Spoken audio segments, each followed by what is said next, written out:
Et à 7h10, votre invité Jean-Jacques Nicolas Comte, le secrétaire national d'unité SGP Police FO. Oui. Nicolas Comte, bonjour. Bonjour. La police est à bout. Ah oui, la police est à bout. La police est à bout, j'allais dire, presque depuis longtemps. C'est-à-dire qu'on en reparle souvent. On a souvent l'occasion de dire que mes collègues n'en peuvent plus.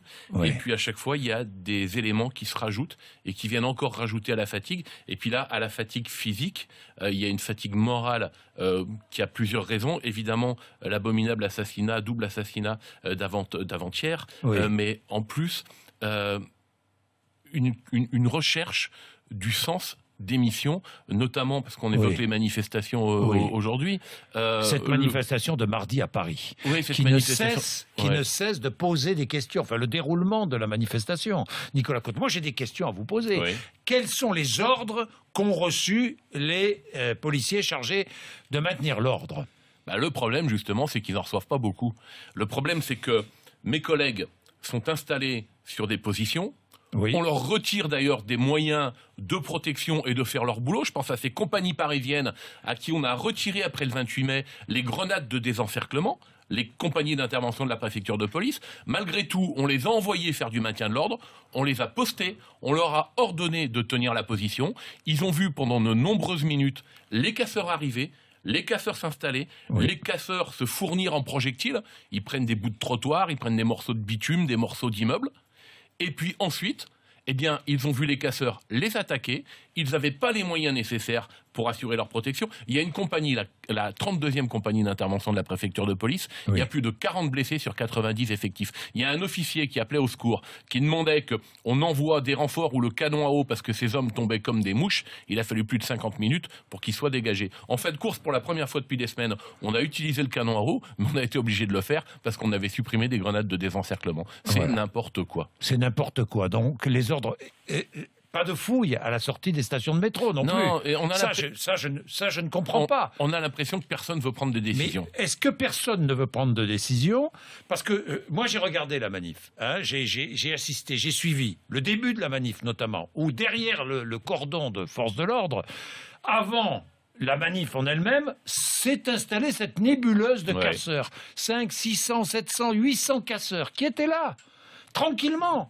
Et qui est tranquillement en train de casser des abribus, de casser des vitrines, d'attaquer la police. Vous savez, on les a laissés s'installer. On les a laissés s'installer. Moi, j'ai pas particulièrement de sympathie pour la CGT qui a fait des affiches ignobles sur les policiers.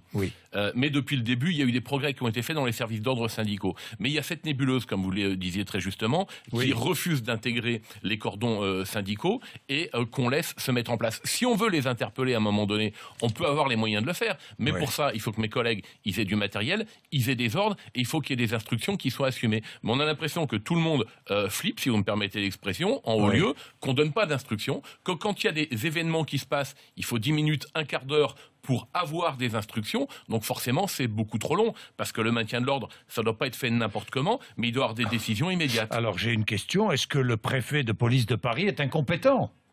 Écoutez, moi je ne suis pas là pour pointer du doigt la responsabilité individuelle de tel ou tel, mais ce que nous disons depuis longtemps, c'est qu'il y a, et puis je pense que le préfet de police en plus il reçoit peut-être des instructions, mais c'est qu'il y a des maintiens de l'ordre depuis le début du conflit social à Paris qui sont mal gérés. Et nous avons par exemple demandé qu'on mette fin à Nuit debout, il y a déjà de nombreuses semaines. Il faut que les gens puissent s'exprimer, mais au bout d'un moment, quand ça prend trop de volume pour les forces de l'ordre, avec l'état d'urgence, il faut mettre fin à certaines choses.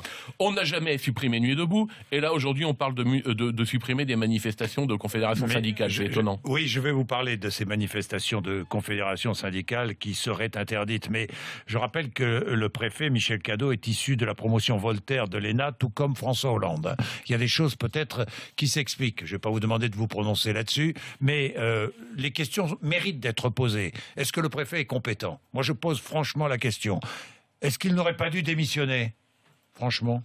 Écoutez, en tout cas, nous, ce qu'on attend, c'est d'avoir des responsables, des chefs, qui prennent leurs responsabilités, qui assument correctement les maintiens de l'ordre, parce que la finalité de tout ça, encore une fois, c'est les collègues de la base, qui sont blessés. Et ça, nous ne l'acceptons pas. On peut comprendre que quand il y a des manifestations difficiles, quand il faut intervenir, il peut y avoir des policiers blessés. Ça fait partie des risques. Mais quand on est blessé, parce qu'on nous refuse les moyens de nous défendre, quand on est blessé simplement parce qu'il n'y a pas d'ordre qui arrive ou il y a de l'indécision, ça, pour nous, c'est pas acceptable. D'autant plus dans la période actuelle dans laquelle nos collègues y donnent beaucoup. Alors, est-ce qu'il faut interdire les manifestations puisque les biens et les personnes sont menacés? C'est ce que dit François Hollande. Écoutez, mais c'est à qui d'assurer la sécurité d'une manifestation? C'est à vous, policiers, ou c'est au service d'ordre des syndicats? C'est aux deux. Le service d'ordre du syndicat doit veiller au bon déroulement de la manifestation, à cadrer les choses, à encadrer les manifestants, à avoir un parcours, à s'assurer de la dispersion. Mais la police, elle est là pour faire en sorte que les alentours de la manifestation soient sécurisés, que à la fois les manifestants puissent manifester en sécurité, qu'ils ne soient pas attaqués par des contre-manifestants et qu'il n'y ait pas des casseurs qui puissent s'en prendre aux habitants, aux riverains ou aux biens, à un hôpital qui est sur la place.